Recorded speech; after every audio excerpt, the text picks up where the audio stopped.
भाई इस्लाम अक्ल के खिलाफ नहीं है, मगर आप हर चीज में अक्ल लगाएंगे तो शरीयत पर अमल करना मुश्किल हो जाएगा। जाड़े का मौसम आता है, हम और आप मोजा पहनते हैं।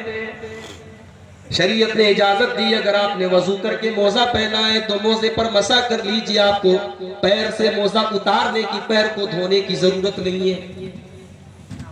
अगर आप मुकीम हैं, अगर आप अपने घर पे हैं, अपने गांव में हैं, तो एक दिन और एक रात आप मोजे पर मसा कर सकते हैं। आप सफर में हैं तो 3 दिन और 3 रात तक आप मोजा मत उतारिए और मसा करते रहिए और नमाज पढ़ते रहिए। वजू के दौरान आपको पैर धोने की जरूरत नहीं है।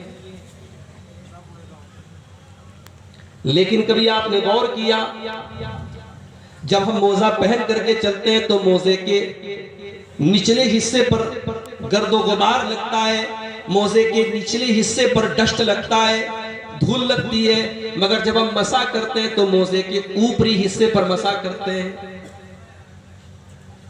इसीलिए हजरत अली रजी अल्लाह तआला अन्हु ने इसी को बुनियाद बना करके कहा था, लौ कानत दीनु बिर्राई, अगर दीन की बुनियाद अक्ल के ऊपर होती, अगर दीन की बुनियाद लॉजिक के ऊपर होती, तो मोजे पर मसा तो नीचे होना चाहिए था, क्योंकि गंदगी तो नीचे लगती है, गर्दो गुबार तो नीचे लगता है। तो मेराज के वाक़े में पहला सबक यही मिला,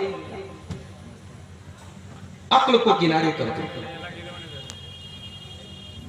जन्नत की बहुत सारी बातें आपको समझ में नहीं आएंगी, जहन्नम की बहुत सारी बातें आपकी लॉजिक में नहीं आएंगी, अज़ाब कब्र के ताल्लुक से बहुत सारी बातें आपका दिमाग एक्सेप्ट नहीं करेगा।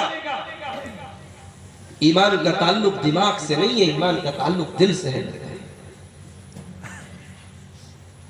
सुब्हानल्लज़ी यसरा बिअब्दिही, बड़ी पाक है वो ज़ात जो अपने बंदे को ले गई।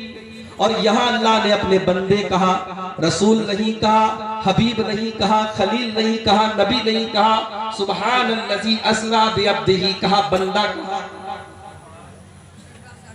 जानते हैं कल मेरा प्रोग्राम कहां था?